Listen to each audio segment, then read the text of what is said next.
first like to welcome our new lower sixth members. Upper sixth, please give them a round of applause. Well done.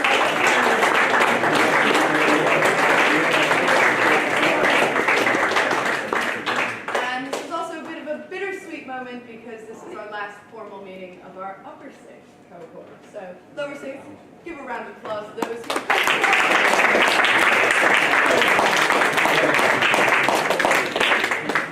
Over the course of the year, we have heard some amazing presentations from our Andrews Society members. These presentations, you will soon learn, are part of the tradition of the Andrews Society, and you are given 15 to 20 minutes to tell the rest of the group about something that really interests you. This might be academic, it might be related to something you do outside of the classroom, it might be related to some Netflix viewing you've done that year. But I can say that all of the topics that were explored this year were thought-provoking, some of them were very personal, some of them very emotive, some very political. They all challenged us, and I think we challenged the speakers as well with some of our question sessions.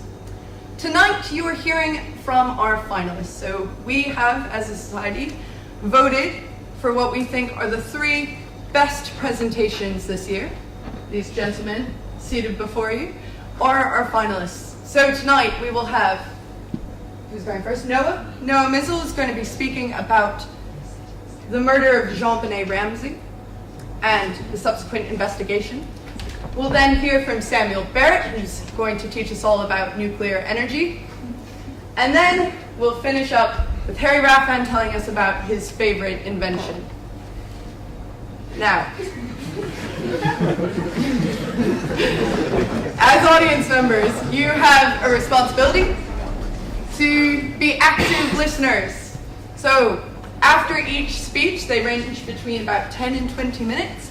After each speech, I will turn to you to ask some nice probing questions of our speakers. And we'll be looking to see how well they know their topics and how well they've captured your interest.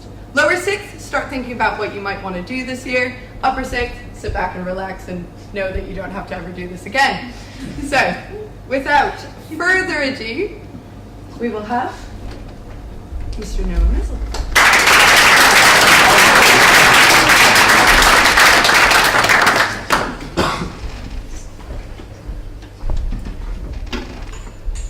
Good evening, everybody.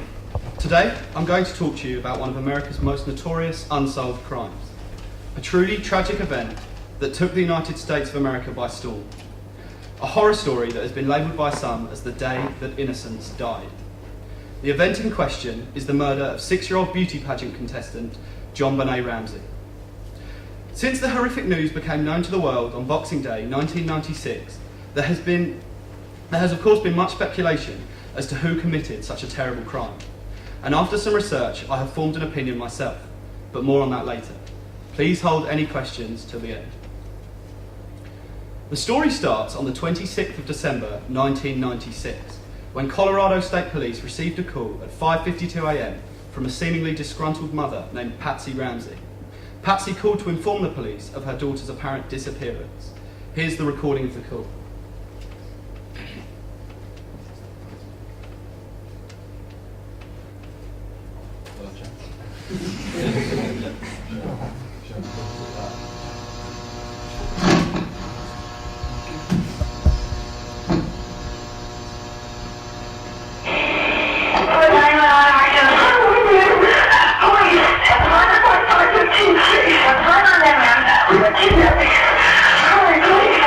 What's going on?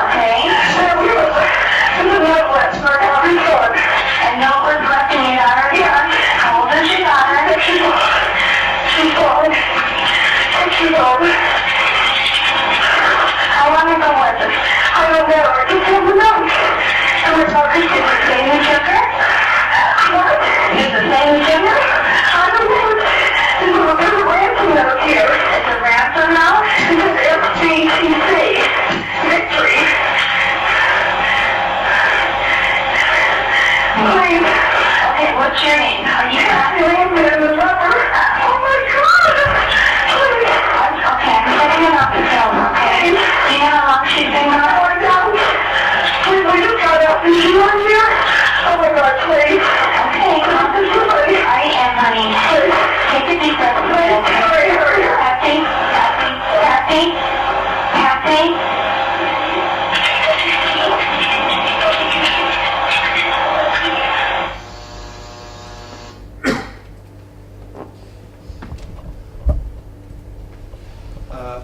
Whilst the 3-page ransom note mentioned is too long for me to read out to you, it's pictured here on the board.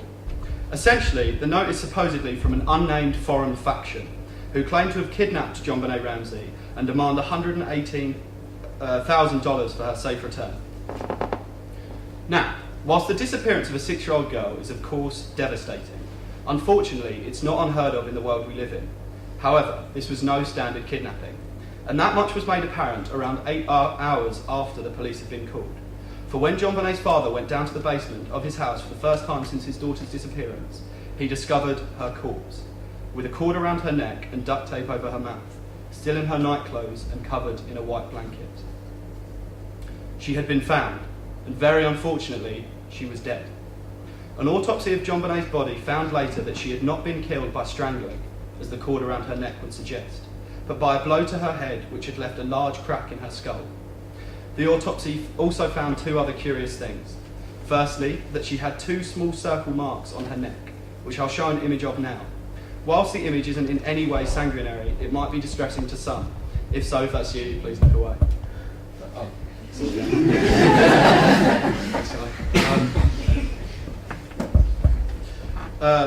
The other curious thing found in the autopsy was 1 singular piece of pineapple, which was found undigested in JonBenet's body, but more on the markings on her neck and the pineapple later. So, to recap, a 6-year-old girl had been reported missing in the morning and was then found dead in her own home in the afternoon. She had a head injury, which was presumed the cause of her death, and a cord wrapped around her neck, and no killer had been found. JonBenet's parents, who were of course deeply upset by the death of their daughter, had invited close friends over to the house to comfort them in their time of need. However, this was viewed by many as a huge mistake. It was largely reported afterwards that the crime scene was heavily compromised as a result of many people, police and friends alike, arriving at the scene. This made it difficult for the police to exploit the scene and find all the potential evidence. However, they did find a few curious things. Firstly, 2 sets of completely unidentified footprints were found inside the house that have still to this day never been matched to anyone. Secondly, an unknown DNA sample was found on the clothes that JonBenet was wearing when her body was found. At this point, the general assumption was that an unidentified person representing the foreign faction mentioned in the note had snuck into the Ramsey house, kidnapped JonBenet, left a ransom note, and then for some reason killed the girl in her own home and fled. Although after some time, some problems began to emerge with this theory. For example, there was no footprints in the snow outside the Ramsey house that weren't made by the police or the family, and the only unidentified ones had been found inside. Furthermore, the DNA found was tested numerously against sex offenders and general members of the public, and no match was found. Although the DNA source found on JonBenet's clothes was later as good as proven to be almost useless, as most items of clothing have unknown DNA on them, which they pick up during the manufacturing process. Other evidence found at the scene was a broken window, discovered in a room close to the basement of the house, which has been the subject of much speculation for obvious reasons. Detective Lou Smith was adamant that this window was how the murderer got into the house.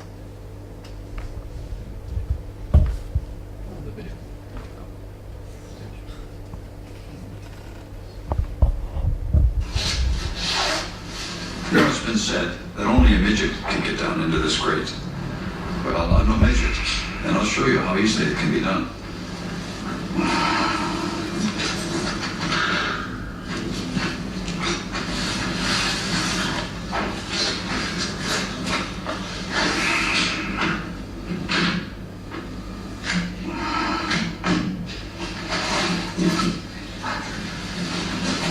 It really wasn't that difficult coming in that window. And often, a burglar or an intruder, if they find a safe way in, they also figure there'll be a safe way out.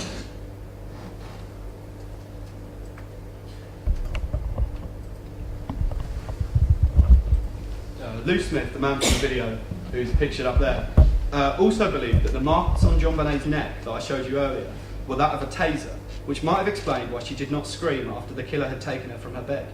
However, there are some flaws to this argument, but perhaps the biggest ones are that even if we're assuming it is the case that someone had broken into the house through the window, then why have they not been caught in all this time? How did they manage to leave so little evidence, and why have the so-called foreign faction never been heard from again? After much second-hand research, there are 5 suspects I would consider most likely to have committed the murder. The first 3 are JonBenet's family. Her mother Patsy, her father John, and her 9-year-old brother Burke, who are the only people who can be 100% proven to have been in the house at the time. But more on them later. For now, I'll tell you about the other 2 suspects that I believe most likely. 2 men, Bill McReynolds and Gary Olivier. Bill McReynolds was an elderly man, who's pictured there, who had visited the Ramsey house just days before the killing. He was known in the town of Boulder, where the Ramseys lived, for his tradition of dressing up like Father Christmas in the holiday season and going around to the local houses to visit the children. McReynolds had claimed, however, to have had a special connection with JonBenet, who, when meeting him, dressed as Father Christmas, gave him a gift, a small bottle of glitter. He claimed that this was the first gift he had received whilst playing Santa, and that it had touched him deeply and, in quotations, made a profound change in me. Now, of course, this could just be an innocent story of an old man who was charmed by a small child's gesture. However, when you look into McReynolds' past, you learn that he himself had a daughter who was kidnapped 22 years before the death of JonBenet. Also, his wife had written a play about a young girl who was abducted and then murdered in the basement. Maybe these were the driving factors that led McReynolds to kill an innocent 6-year-old. The strangest thing about Bill McReynolds is that before the death of JonBenet, he underwent the knife in an operation theatre and allegedly told his wife that if he did die in the operation, he wanted his ashes to be mixed with the glitter JonBenet had given him. Now, of course, this is slightly creepy. However, there's no other real evidence for Bill McReynolds to have carried out the murder. He had no criminal record and was seemingly positively devastated by the entire thing, which of course doesn't rule him out completely, but when you look at other suspects, it becomes more likely that McReynolds murdered JonBenet. The other suspect from outside the family, as I've mentioned, is Gary Olivier. Who's that one there? Olivier was a man who lived close to the Ramsey household and did not become a suspect until 2000, when he was arrested for unrelated drug charges. However, when arrested, police found a picture of JonBenet in the bag he was carrying. It's also worth noting at this point that Olivier was arrested again in 2016 for possession of child pornography. Although back to the year 2000, when the picture was found in Olivier's bag, he stated that, "Her murder touched me very deeply. She was an exceptional girl whose death was an exceptional loss. I felt the need to build a monument, a shrine, to remember this little girl." These factors are of course reasonably suspicious, and it only gets worse, for a friend of Olivier came forward one day after the news about the picture in Olivier's bag had been published, and told the police that on the night of JonBenet's death he had received a call from Gary Olivier, who said down the phone, "I hurt a little girl, I hurt a little girl," and then hung up. To make matters worse, there was only one report of a child being hurt in the Colorado area that night, and that was of course JonBenet. But, again, ultimately, there's just not enough evidence to accuse Olivier for the murder. However, I don't believe this matters, and I don't think the police will ever be able to find the person who entered the Ramsey house that night, because I don't believe anybody did. In 2016, CBS aired a documentary called The Case of JonBenet Ramsey, in which an investigation team made up of a former FBI agent, a former Scotland Yard criminal behaviour analyst, and others with histories in criminology, where they reviewed the case, and the conclusion they came to is surely the most valuable one to date. They concluded that the damage to JonBenet's skull was created by a blow to the head from a large torch, which is pictured on the screen there. Both of these photos are from a post-crime, they go around and film it basically, film the whole crime scene. The documentary explained that Burke, JonBenet's brother, had been eating a bowl of pineapple and milk on the night of December the 25th. A bowl was found at the scene that, the same as the torch, had Burke's fingerprints on it. Now, as I've mentioned, JonBenet had a piece of undigested pineapple in her system after she died, and whilst it might be too much of a stretch to think that she may have taken a piece of Burke's pineapple and Burke had hit her over the head with a torch in retaliation, this theory cannot be completely shunned. Firstly, because when one factors in the idea that a close friend of the Ramseys recalled an incident where Burke had hit John Bonet with a golf club, and several other sources commented that Burke was always a strange child who often lashed out, the idea that he unintentionally killed his sister in a fight between siblings doesn't become that out of the question. And concerning the marks on John Bonet's neck, the Ramseys had a large train set in the house, which was one of Burke's favourite toys, and the pieces of the train track had 2 pins in them which allowed them to connect to each other. The documentary theorised that the 2 pins of a piece of train track might have been used to make the marks on John Bonet's neck, perhaps in another physical outburst from Burke. So that's the train track and the marks on the neck. The documentary also claimed that the ransom note found was staged, due firstly to its great length, as most ransom notes are usually very short and to the point, whereas the note in this case lasted for 3 pages. It was also concluded that the note was definitely written in the house, and that it would have taken around at least 20 minutes to write. This seems like far too long a time to spend in a house you've broken into. Also, the remains of a practice note were even found. They speculate that if the letter was fake, it might have been down to the parents not wanting to lose both children, one to death and another to prison after he had accidentally killed his sister, and so staged the entire murder. For years, Burke Ramsey has stayed out of the public eye, until 2016 when he spoke to Dr. Phil McGraw. He in the interview claimed that he did not kill John Bonet, and that he believed an obsessive that had seen her in a beauty pageant competition was most likely to be her killer. However, I in conclusion believe that Burke Ramsey was unintentionally the killer of his sister. I hope you have found this interesting, and if you want to investigate further into the subject and the many suspects I have not mentioned, I suggest watching The Case of John Bonet Ramsey, which you can find on YouTube. Also, Casting John Bonet, which you can find on Netflix. Thank you very much for listening.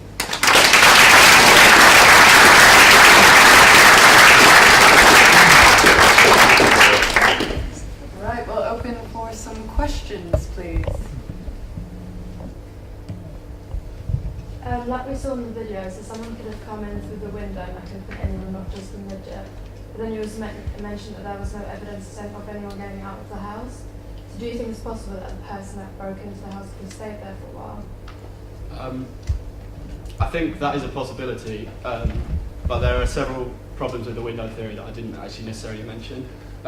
When you see him coming through the window, I mean, whilst he fits through, he does come through the whole window. There's not really much space to manoeuvre, and on the original tapes of the video you can clearly see cobwebs in the corner of the video, which obviously would have been destroyed if someone had gone through.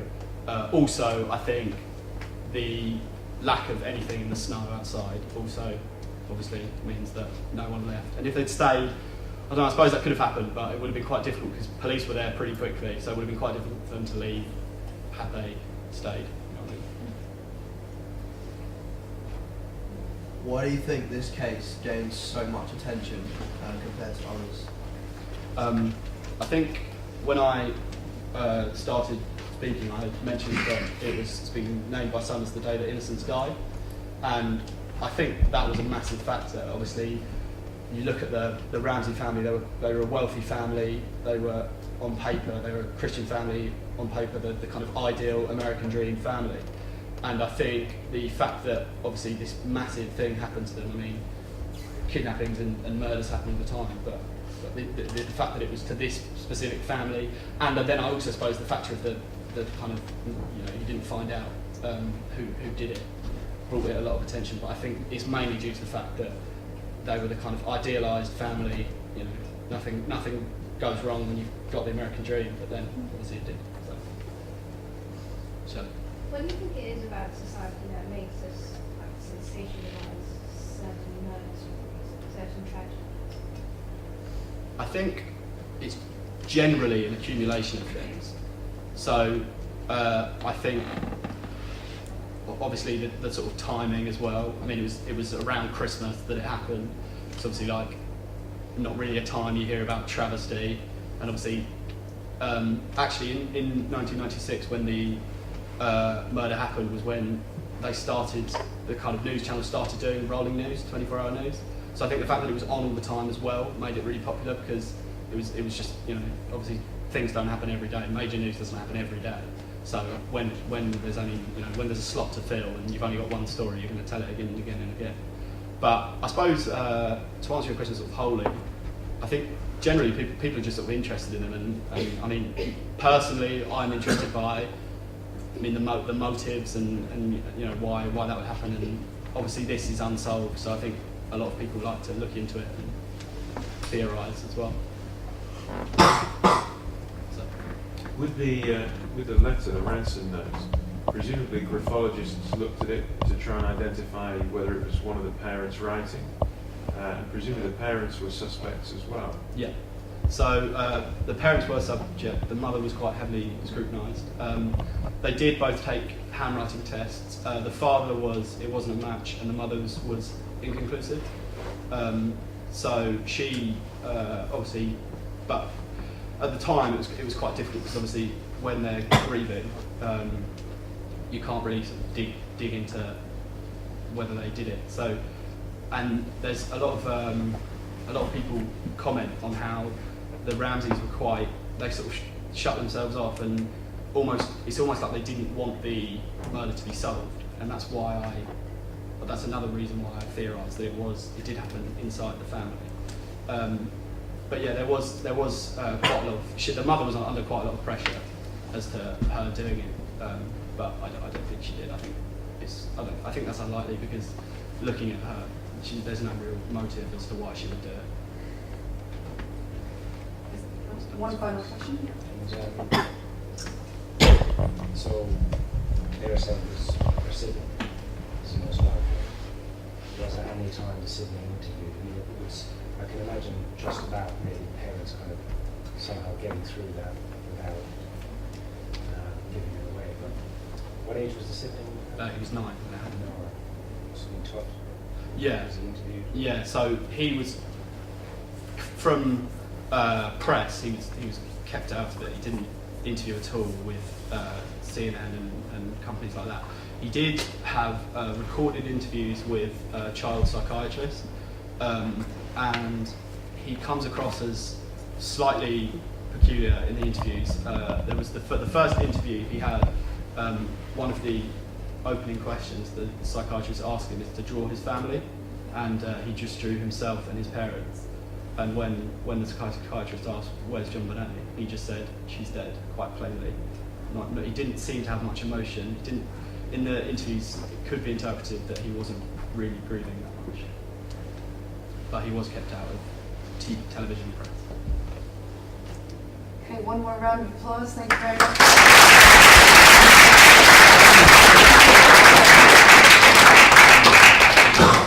Next, we will have Sam Barratt.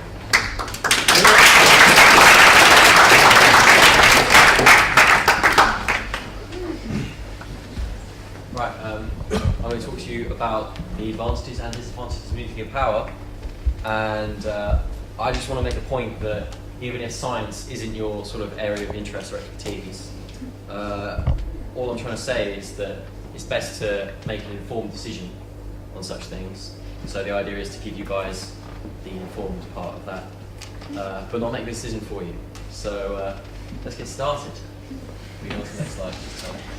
Right, so nuclear reactor is a power station designed to release energy from the decay of atoms, and it uses reactions between the nuclei of atoms rather than between lots of atoms themselves. And so most nuclear reactors use uranium as their fuel. Every nuclear reactor requires a fissile material at the moment, which is a material which can decay and release energy. And these are uranium, as I've said, and plutonium. And so those would also be the materials used in fission bombs to release energy. And nuclear decay is the next interesting point. All unstable isotopes, and I hope everyone remembers what an isotope is. So it just has more neutrons in its nucleus. Every unstable isotope has a half-life, as shown here. The idea is that in one half-life, the amount of it will halve. And so it goes half, a quarter, an eighth, a 16th, and so on. So this means that even quite a large amount of an element with a short half-life will decay away to a relatively safe amount of that element, depending on how long the half-life is. And this is why after a nuclear accident, the first few hours, days, or even weeks are the most dangerous, because the short-lived isotopes are still in high numbers, but after a while they will sort of exponentially decrease. And then talking about controlling reaction. So a nuclear reaction, sort of a little diagram shown over here, with the large nuclei showing a fissile material and the small ball being a neutron. The idea is that the fissile material can be split by hitting it with a neutron, and that chain reaction propagates to other nuclei, releasing energy, and each split releases energy, which is why it's called fission, because that's splitting. And if you were pushing them together to release energy, that would be fusion. And then, because the neutrons released from each fission go incredibly fast, like to 20 million meters per second, they must be slowed down before they can properly take part in the reaction, which is what this picture is about. It shows Cherenkov radiation caused when particles from a nuclear reactor enter water, traveling faster than the speed of light in water. And it'd be like if I was running towards the sea, and my speed in air is, quite high, not very high, but my speed in water is much lower. And so, in the case of me, the energy released when I hit the water in terms of waves or splashes or something, or me falling over, is the light emitted by these particles as they hit the water. And this also shows a moderator, which is designed to slow down neutrons so that these nuclear reactions can take place. So this is an actual picture of a real nuclear reactor glowing. So they do actually glow, just not green. Moving on to the next slide, please, Charlie. Right, this is the infamous nuclear reactor microphone. And your society have already seen this, but it's quite a good one, so hold on to your seats. So a nuclear reaction is like the feedback when you hold a microphone close to a speaker. If it's too close, the feedback gets larger and larger and larger very quickly. And in the case of a nuclear reactor, that would release a lot of energy in a short time, which is a bomb. And if the microphone is too far away, then there's no feedback, because the sound from the microphone and sound from the speaker doesn't get to the microphone loud enough, and it just gets quieter and quieter. And so this would be just like a pile of nuclear fuel sitting, hopefully, somewhere safe.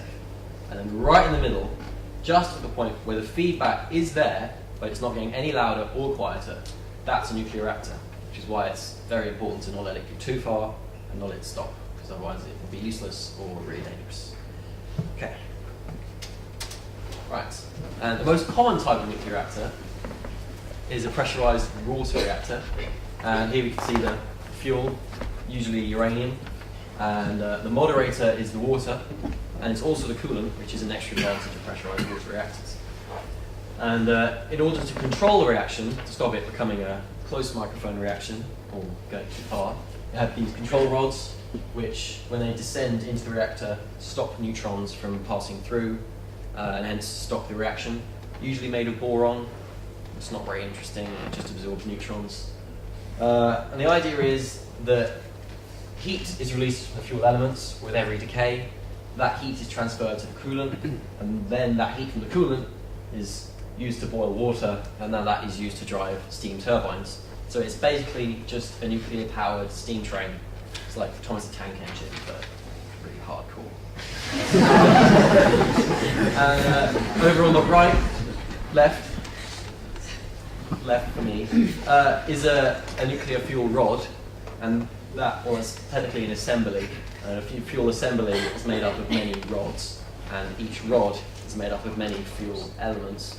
And so, as you can imagine, in that fuel assembly there are probably thousands and thousands of small, sort of sweep-sized pellets of nuclear fuel. And in a reactor there might be hundreds of them, and they all work together to generate heat and therefore power. Right, we get on to the advantages. So the main advantage of a nuclear reactor is it's incredibly fuel efficient.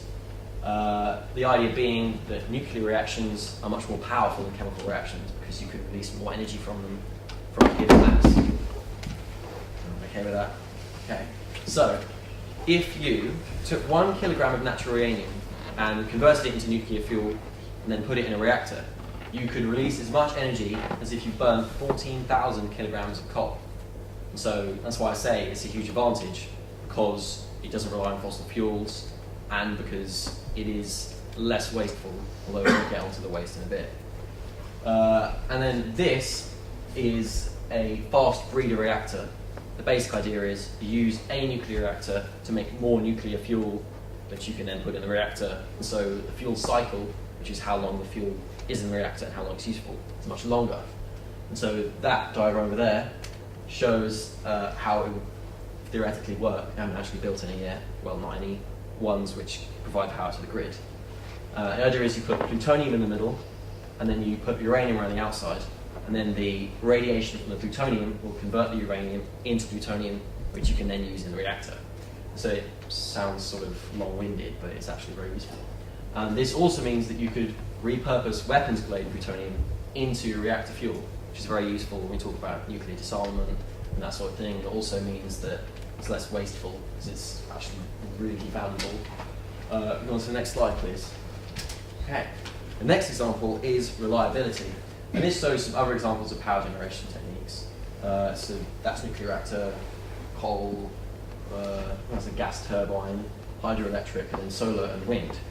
And just sort of the background, the base load power supply, what I mean is a method of generating electricity which you turn on and you leave on all the time, and it just stays on and generates electricity, which is useful because in our society we never really go below a certain level of energy usage.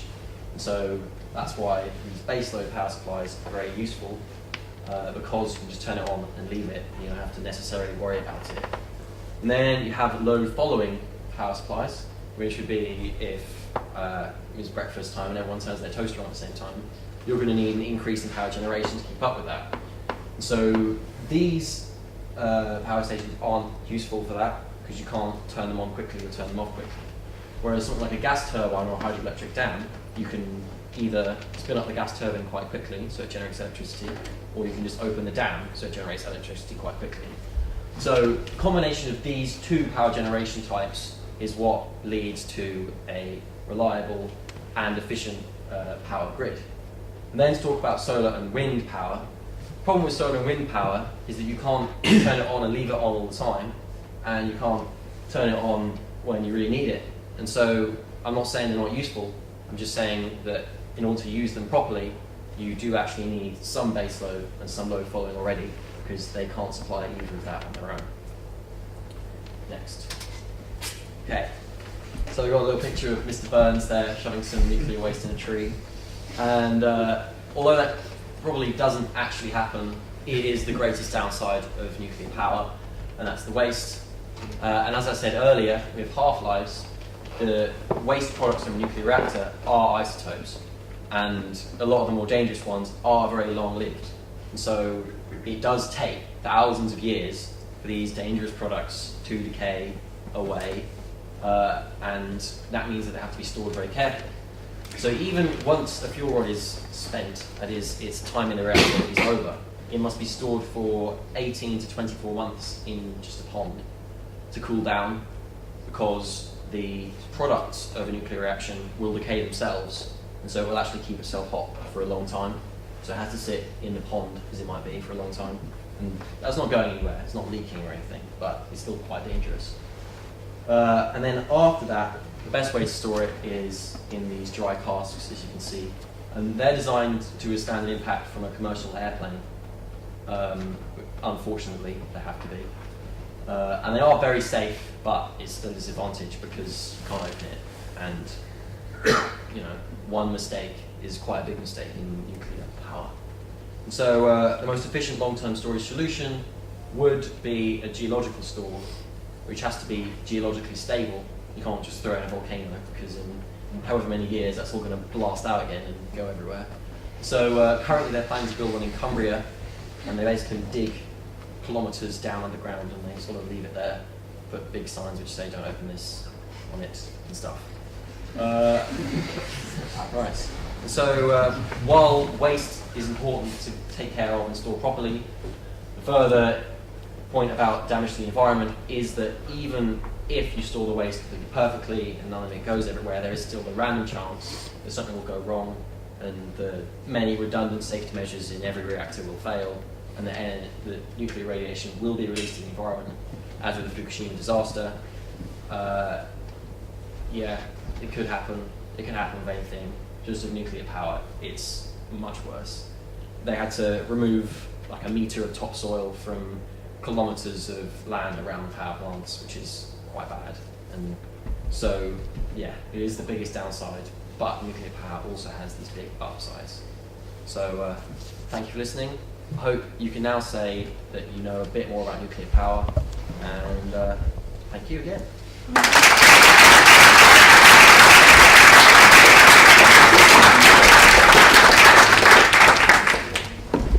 Yes, Ms. Axelwood. Do you think the media does a good job at informing the public about scientific topics? So, for instance, do you feel that this was necessary for you to get in front of us and kind of tell us about nuclear power? I don't necessarily think it does do a good job. I don't want to sound biased or anything, but I think the best way to describe this is a lot of the time, if someone says, "Oh, I'm not good at maths, so I can't do maths," everyone just sort of sits there and goes, "Oh, they can't do maths." But if someone says, it seems to me, if someone says, "Oh, I can't do English, I can't do English," someone says, "Well, you need to do this and this and this." And I don't see why maths or science subjects should be different like that. It just requires a different kind of thought. And so I'd say that often a person or the media might just not want to find out necessarily, especially the media might just want to make a big story. And if they can say it's going to be dangerous for thousands of years, even if they leave out the bit which is it's only going to be a bit dangerous just for a very long time, or it's going to be a lot dangerous for like a minute, then it still makes a good story. So I do think it's important to tell people about this sort of thing, just because I find it interesting, but also because to them it's quite important, because it is very useful, and while it is dangerous, it's important to recognise the downsides and address them. Anyone else? Alex? Is nuclear power more expensive? It's actually very cheap compared to other power sources, especially solar power and wind power, because with a nuclear reactor, they're designed as such that they can run for 60 years, partly because when you take one apart, you have to carefully store all the different bits of it that are radioactive. But that does mean that you get a very long working life out of them. And with some of the nuclear reactors in England, they've actually had their lives extended by 20 or even 25 years. So they are expensive up front, but they pay it back reliably over a long period of time. So they are actually a good way of generating power. Yes, Mr. Barratt. How do you feel about countries like the Chinese government owning nuclear power stations in this country? I don't think it's so much of a problem, because with nuclear non-proliferation, I mean, I'm not sure if you're worried about nuclear weapons or just the owning, but with nuclear non-proliferation, you can't use plutonium generated in civil reactors to turn into weapons-grade plutonium, which is partly why the prison reactor is so important, because at the moment we have stores of plutonium sitting around which can't be used because they're generated in, which can't be converted into weapons because they're generated in civil reactors. And so, for instance, the American government uses submarine reactors to make nuclear weapon-grade plutonium. So I'm not worried, because it means that they've done it a lot of times in China, and so we can have reliable, well-built reactors in our country, and we don't have to worry about necessarily the waste products being sort of diverted into nuclear weapons schemes. That's another question. Yeah. So I used to live in New Zealand, and there's a big conversation taking place in their public about, and has been for ages, about nuclear power, nuclear energy. And I've experienced power shortages in the lights will go, something you don't see happening here. But they've decided against it. Mainly, I think it's around concern about earthquakes and things like that, and you look at what happened in Japan. Is that being sensationalized by the media, or do you think that's a genuine concern? It's a good idea not to build reactors and power stations in countries that I think the biggest problem, I think, with the Fukushima disaster was, I don't want to say a lack of planning, because I'm sure they did plan, but I think it's fair to say they underestimated the scale of a tsunami that might happen, because they had anti-tsunami barriers, like tidal defences, but they were just overrun and they also didn't install waterproof doors. And it sounds kind of simple, but that meant that the power to the safety systems was cut off. And so I'd say earthquakes are a big problem for nuclear reactors, but they can be countered as, design challenges can be overcome with thought. So I'd say that earthquakes are a problem, but they're a problem for everything. And that in order to combat that, you just need to prepare in advance. But yeah, you wouldn't want an earthquake destroying a nuclear power plant. It'd be bad. Shirley. Do you know the percentage of, what percentage of the UK's power grid is on nuclear power? Anything from 20 to 30% at the moment, depending on the total power usage, because the power delivered from the nuclear reactors doesn't change, but the power demand does. So not very much. Places like France have, I think, 80% nuclear power, so not very much compared to that, but quite a bit. Is it sort of like equally distributed across the entire country, or is it like sort of more towards the city that say, okay, up here, more baseload power towards the city than metropolitan areas? Yeah. No, that's quite an interesting question about the power grid, because I'm not entirely sure about this, but it seems to me that the power grid is like a swimming pool. It doesn't matter where you take the power out or the water out of the swimming pool. If you fill it up from the top, it goes to the same place. So I'd say that more power is used in the cities, just because they're cities, but I don't think you can necessarily divert certain types of power from one place to the other without having a separate grid. Is that what you mean?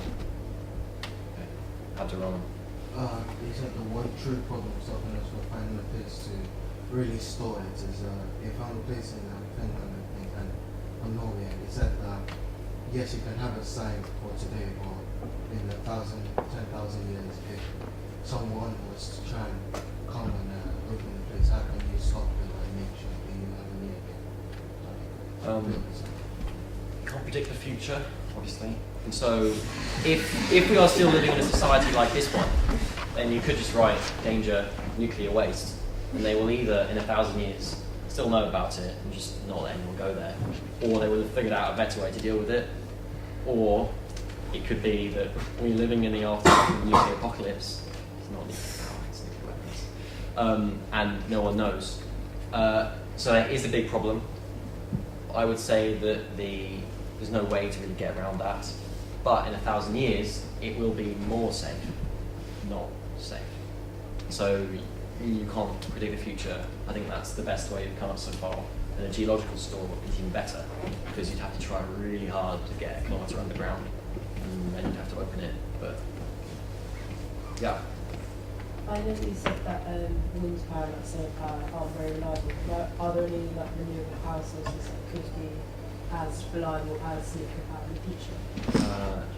I would say geothermal power is as good, if not better, than nuclear power. But the one drawback with that is that you need an area which has a lot of sort of geothermal activity. So I think Iceland uses a lot of geothermal power, because they've got volcanoes. So they sort of get volcanoes and geothermal power. But then I would say that solar and wind power only has one real disadvantage, and that's not with them, that's with our power system. Similar to the big battery that Elon Musk just built.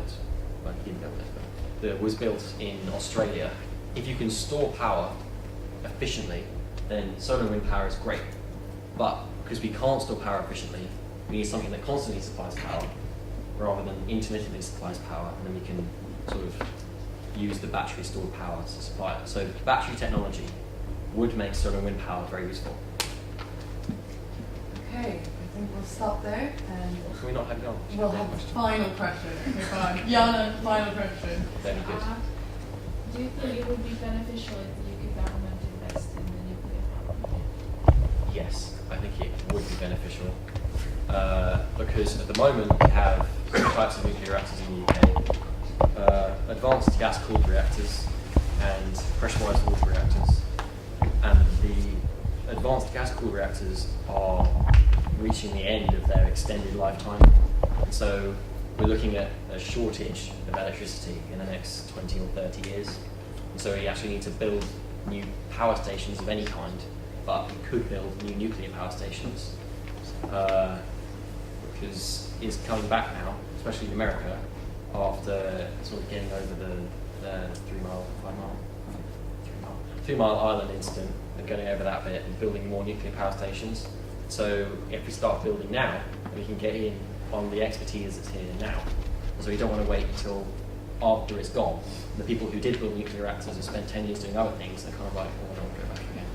And so I think, yes, the government should invest in nuclear power, or at least should encourage its use, because it's reliable and we need it. And if we stay at the forefront, then we can get the benefits of developments like advanced reactors, like the prison one.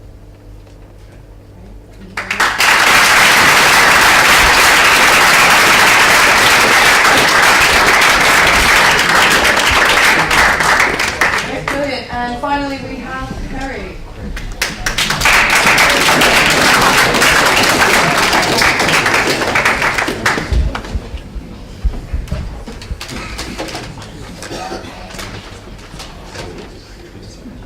Okay, good evening, students, judges, and to the viewers at home. For my Andrew Society presentation, I convinced myself that I wasn't going to upset anyone, unlike usual. So if you want to see that, come to the Upton Declamation. But instead, I decided that I was going to tell you about something that has really intrigued me, that I've taken an interest in, and it's something that I hope you'll agree is one of the most amazing inventions. I'm not saying it's the most incredible, but I think it's one of the best inventions that has been come up with. So, shall we begin? Could you just mix that up for me? Feel free to pass it around. So, Charlotte, our story begins in Europe in 1944. It's in the depths of a great war, as the historians amongst us will know. But in Budapest, Hungary, there it is, a small glimmer of hope comes into the world. A woman named Magdalena Santo. Try again. A woman named Magdalena Santo, who on Wikipedia is listed as a poet, which might be a nice way of saying unemployed, is married to a man named Erno Rubik, and he is an engineer, and they have a son whom they imaginatively name Erno Rubik. So Erno Rubik Sr., the father, is an engineer of gliders at the Erzegom aircraft factory, and he inspires his son's love for engineering. But this love of WD-40 and duct tape takes a back seat as he begins his education in 1959 studying sculpture at the University of Fine Arts in Budapest. He finishes that in 1962, and between 62 and 79 he continues to be an academic, teaching at various colleges of arts and technology, and in 1971 he joined the College of Applied Arts Faculty of Architecture in Budapest, where history was made. Alright, can I have that back now, please? If we go on to the next slide, we can see Erno Rubik. So Erno was a guy that loved space. I don't mean space, I mean space. And as a teacher at the university, he was always looking for fun ways to engage his students. And one of the ways he did this was to set himself a challenge. Now, the challenge that he set himself was to create a solid, a 3D shape, just like this one, as it would happen, that could twist and turn in and of itself without breaking. Now, it sounds simple as you see it in front of you today, but actually at the time, just like the wheel, it hadn't happened, and it was something that wasn't thought possible. But he did it. He went into his workshop and he produced some of these using blocks of wood and elastic bands, and he used them to demonstrate the concepts of space to his students as they could track the movements in 3 dimensions. And when he gave them to his students, he was just taken by the way they enjoyed fiddling with them. It was quite satisfying. It was, if you like, an early fidget spinner. But as a teaching aid, the legend has it that for one lesson he decided he would paint colours on the faces, and in doing that he could better demonstrate to his students so they could track the movement in 3 dimensions. And in doing that, the legend has it that he went on to reset the cube back to how it was for the next lecture, and in a CNN interview he said that, like when you go on a nice walk, you've seen many lovely sights and you decide it's time to go home, then you're faced with a real challenge. what is the way home? So he realised that actually what he created was more than a teaching aid, it was more than a fidget spinner. What he created was a puzzle. Now he's an entrepreneurial fellow, is Rubik, and he decides there could be some money in this. And lucky for him, Erno Sr. fancies himself as a bit of an inventor alongside his engineering job, so he's got a good working knowledge of the patent system. And in 1975, they brought out this patent, registered in Hungary. But those of you that study history will realise the spanner in the works of our young inventor trying to market his creativity and innovation to the world, because Hungary is a communist country with the fall of the Berlin Wall still 14 years in the future. So actually ideas are the enemy at this point. Move on to the next one. That's where this handsome fellow comes in. This is Tibor Lacsi. He's a Hungarian businessman, mathematician, and all-round opportunist as far as I can tell, because he's having lunch one day, he sees a waiter fiddling with a Rubik's Cube, and he buys it off him for the equivalent of $1. I don't know if he paid for the lunch or not, and he heads off to find Rubik, and somehow he manages to convince him to cut him into the profits as his business manager. It sounds like a bit of a con to me, but anyway, at this time Rubik was having real trouble starting it as a business, because the problem was that he couldn't, because of the strict trading laws in Hungary, he couldn't find anyone that could produce the cube in big numbers. But he could find one factory that made chess pieces that could manufacture some in plastic, which he hated. But that wasn't a sustainable business model. So Tibor is an ambitious fellow, and he decides that what they need is to get access to a free market, the other side of the Iron Curtain, and they need to go international. So lucky for them, there's a town in Germany that you might have heard of called Nuremberg, and they're looking to have a little family-friendly rebrand. I did not see that coming either. And at the time, history meme for you, Will.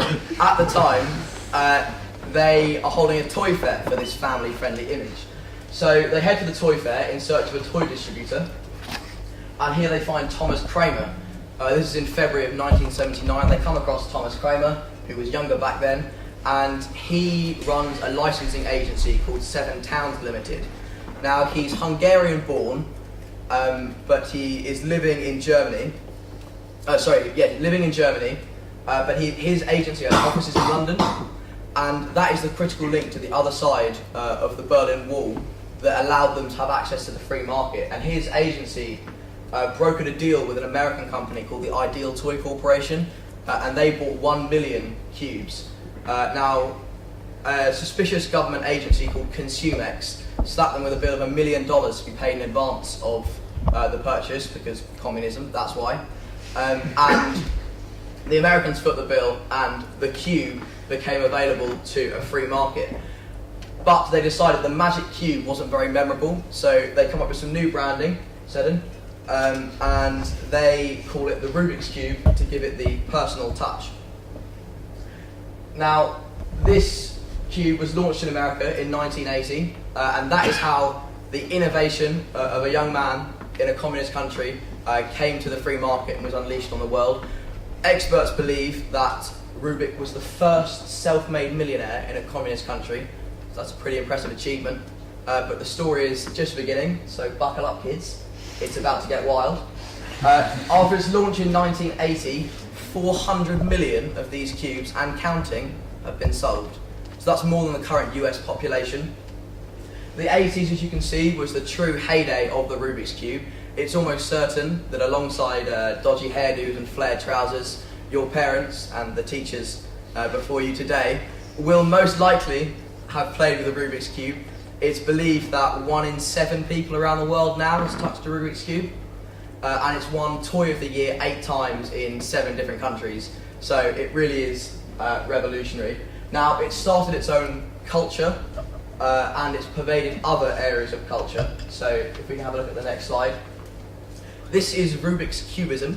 It is an art form, and it basically involves taking these, solving them to create colours on the face, so you can have down to the pixel a recreation of your favourite bits of artwork. Now, a Canadian guy called Josh Challam, who is 51 years old, created the world record for the Rubik's Cubism art. This is a 25 by 19 foot rendition of Michelangelo's Hand of God from the ceiling of the Sistine Chapel, as you all know. And this comprises 12,090 of these, but he still couldn't get a girlfriend. Go on to the next one.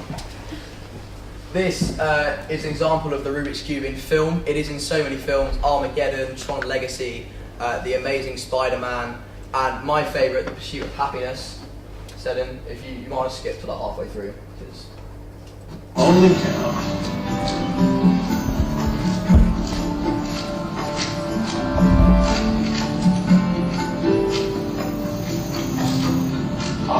Oh, you almost had that.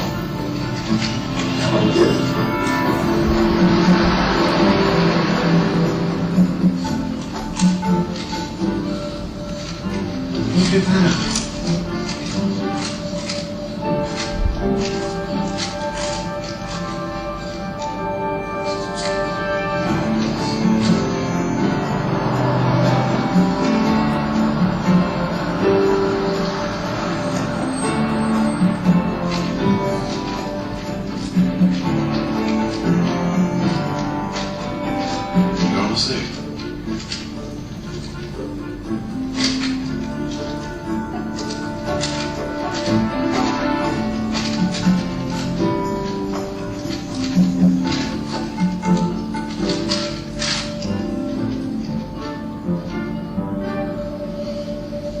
And so off the back of that, Will Smith, who is currently living on the poverty line with his son, gets an internship at a big Wall Street firm, and of course it has a happy ending. So if you want the next slide, you can use the clicking, not the...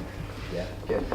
So as well as pervading other culture, Rubik's Cube has had its own culture, as it were. This is a TV show from the 80s. Don't know if some of you might remember it. Not looking at it in particular. And it has an anthropomorphized Rubik's Cube for a protagonist. And we'll just watch the theme tune for a bit of fun.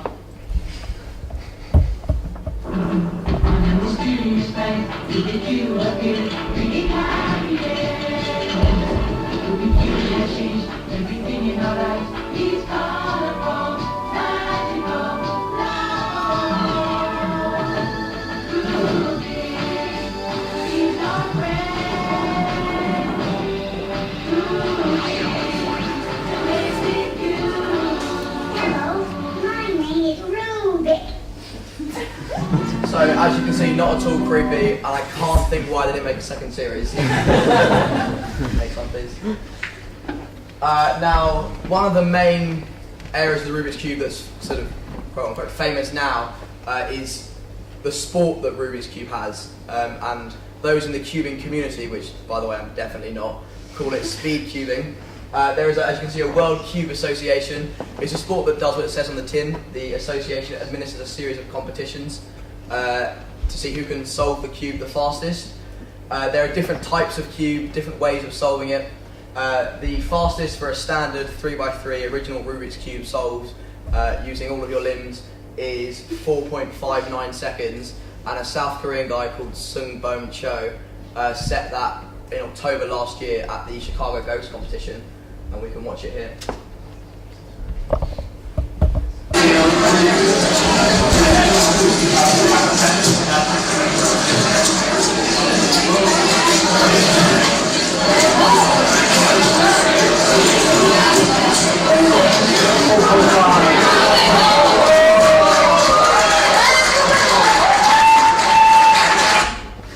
As you can see, not a female in sight. Now this is a 17 by 17 Rubik's Cube. It's the biggest Rubik's Cube that's ever been sold physically. It took 7.5 hours, which is pretty good going. The fastest solved with one hand is 6.88 seconds by a guy called Felix Zemdegs from Australia. And the fastest solved using your feet is 20.59 seconds by a Polish guy called Jacob Lipper. I don't even have thumbs on my feet, so I don't know how he's done that. But the fastest that the cube has ever been solved is actually 0.886 seconds by a robot called the Cube Stormer 2, which is built from Lego and a Samsung Galaxy, I assume before it set on fire. This number, do you know what this number is? big. 43 quintillion. That's the number of permutations there are of this cube, the number of ways you could mix it up without taking it apart. If I could take it apart, it gets 12 times bigger. And every single one of those permutations can be solved in fewer than 20 moves. That's pretty mind-blowing. Let's put that number into context. Firstly, if I had one cube in every single one of those permutations, so 43 and a bit quintillion cubes, and I laid them end to end, they would stretch for 261 light years, which, as you can see, reaches to the big star. So that's a lot of cubes. Alternatively, if light years aren't your style, sorry, it's not a physics presentation. If light years aren't your style, then you could wrap the Earth in a layer of cubes 273 thick, which would reach almost the top of this big plane, as the diagram suggests. A lot of cubes. If you don't have enough cubes for that, then you could take one cube and turn it 43 and a bit quintillion times, once every second through each of the permutations, and it would take you 1.5 trillion years. Now that's a long time. For context, we believe the universe has existed for 15 billion years. So there are a lot of permutations. So you've learned a new word, hopefully, and then another fun one, the word cubelet. There are 26 little cubelets, which I think is just adorable.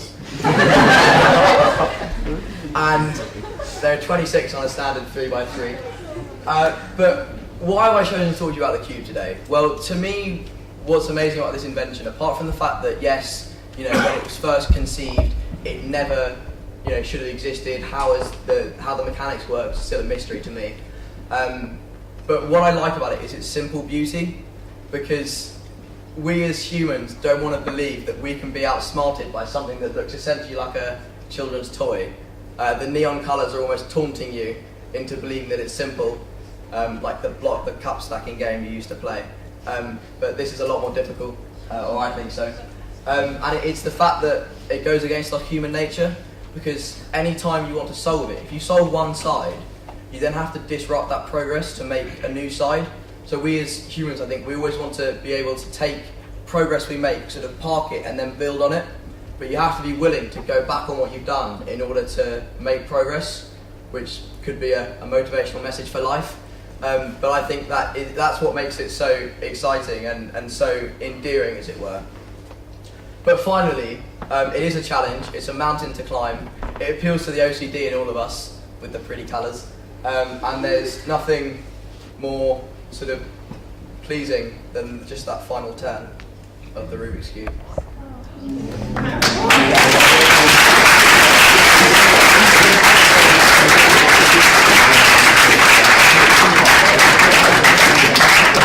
I take any questions that you have, I just want to thank Charlie.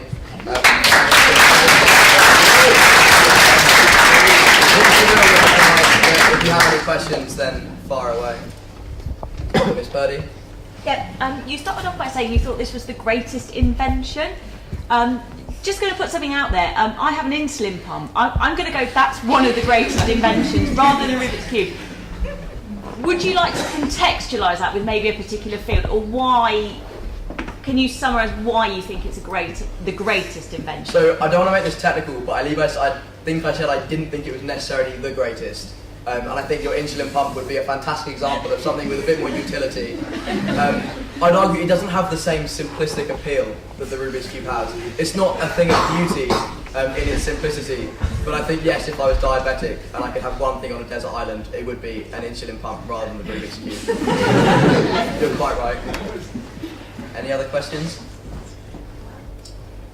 Thank you very much for your presentation. My question is, do you see the Rubik's Cube as a symbol, as an invention, as a symbol of creativity or of the arts or of science and mathematics? If you could choose one, what do you reckon the Rubik's Cube can represent as a symbol? I think it's a symbol of culture at the time. So as I said about the history of it coming from behind the Iron Curtain, it was sort of a little two fingers to the communist regime. And then sort of once it was on that free market in America, in the UK and around the world, in Germany particularly, it was very popular. So I think it symbolised culture at the time. If you see a Rubik's Cube, I think people that were around in the 80s, they would probably think of the 80s rather than now. They'd see it as quite a retro item. As I've shown, it's become kind of a niche culture as it were now with the speed cubing. You know, you don't always see that on Sky Sports. So I think as a symbol of the culture at the time, but it does symbolise maths, arts, science, all of those things. But certainly a cultural icon is the way most people see it now.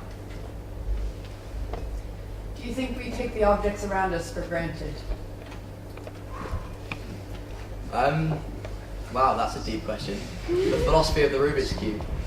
I think in a sense of kind of the design that goes into them, we take them for granted. So as I said, you know, Rubik set himself a challenge to create something that we think now is simple, but actually, you know, back in the day, it hadn't been invented. It wasn't thought possible that you could have an object that could turn in and of itself without falling apart, essentially. So, I mean, the fact that this cube can hold itself together and turn in 3 dimensions is actually quite revolutionary when you think about it.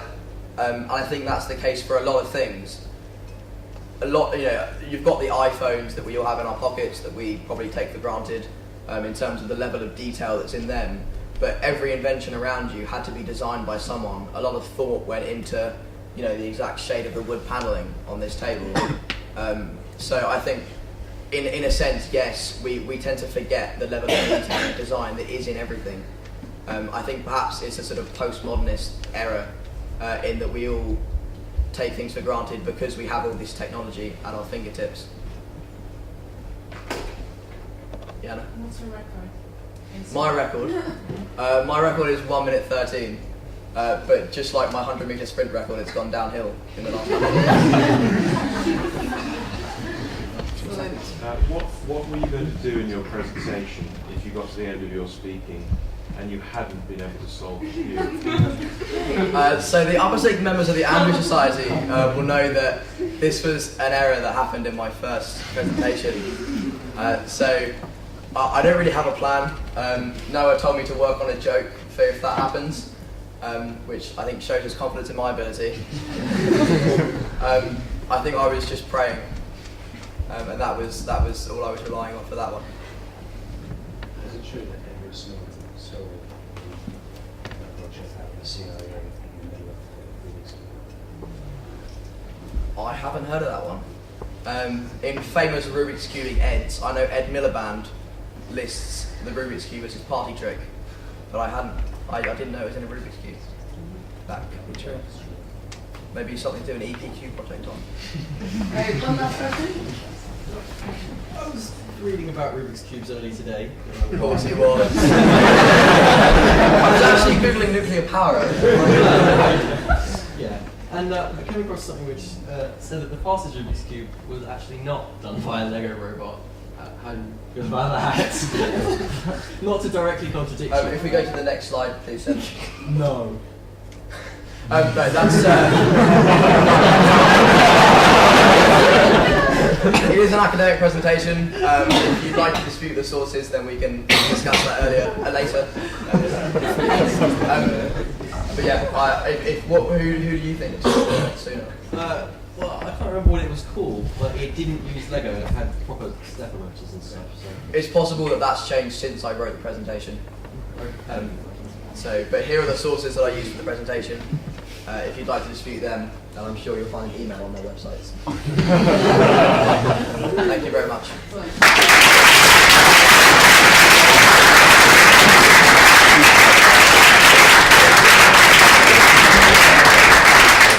Right, so I will ask our judging panel to step outside. We'll have a brief conversation for a few minutes to discuss what we've seen today. For you, while we're doing that, I would ask one upper sixth member to befriend at least one lower sixth member and tell them one thing that you wish you had known at the beginning of your lower sixth year.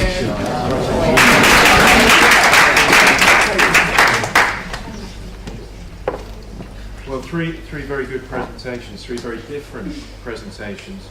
I thought Noah found a topic that was instantly engaging with the audience and made you really want to find out more. I thought very well put together, very well structured, and handled the questions extremely calmly, and showed quite a lot of knowledge behind the presentation as well. So when he's put on the spot, he was able to deal with that. So that was impressive. Sam, Slightly more relaxed style, perhaps, working from his notes. Able to distill a really complex topic down into manageable ideas. It's not easy to turn nuclear power into something that people can get a handle over what's going on, but I thought that was really well done.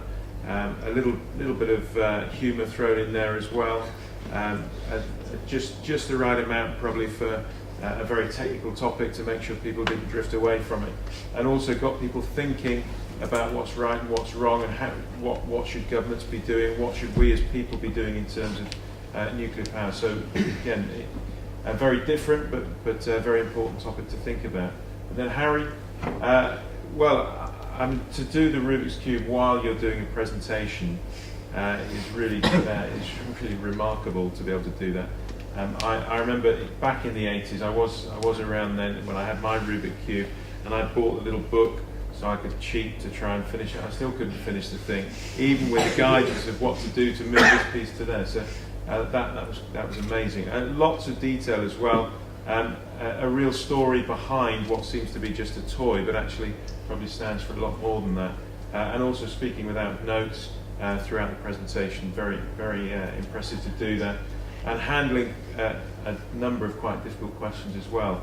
So I would say that all three of them showed fantastic skills, both of oratory, research and delivery in front of you all today. I hope you enjoyed it. I really enjoyed all three. It's been very difficult to select the winners, or the winner, I should say, but I'm going to hand over to Ms. Atkinson-Wood to tell us what the judges have decided.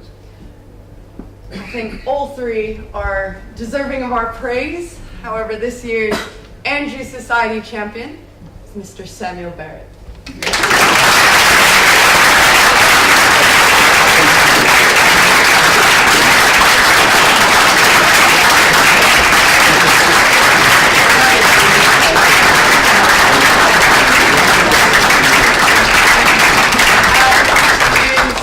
My tradition, Sam will receive a prize of my choosing at list, so he will have to wait a few weeks yet to see what I decide he is worthy of.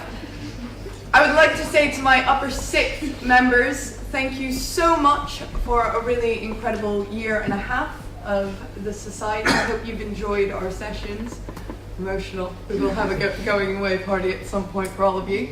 And to lower sixth, I hope tonight gotten you thinking about your potential topics, what you might do over the next year.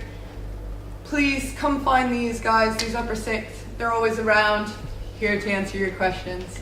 You know, if you want to bug them during revision time, I think that's a really good choice. June, that's a good idea. Yeah, no. But seriously, this is such an amazing society, and I'm glad to see so many of you signed up this year. So hopefully one of you will be standing up as a finalist next year. Thank you very much for being a lovely audience. Have a good night.